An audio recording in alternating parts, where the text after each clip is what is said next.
In front of me is OnePlus Pad 3, and today I would like to show you how you can turn on and use keyboard Clipboard.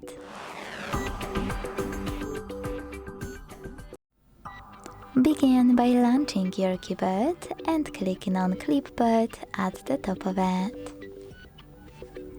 Then use this switcher at the top right corner to activate it, and go back thanks to this arrow at the top left one. Now it's time to use Clipboard. To do that, you need to copy or cut any text. To paste it instantly, click on it at the top of your keyboard. To paste it later on, but within an hour, click on Clipboard and tap on your text over here.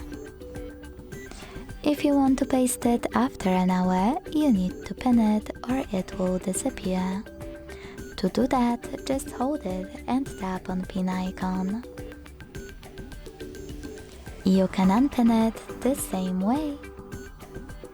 If you want to get rid of it, you can either hold it again and tap on delete option under the pin one, or swipe it to the right. To disable Clipboard completely, use the same switcher as before. Thanks so much for watching. If you enjoyed this video, leave a like, comment and subscribe. Bye!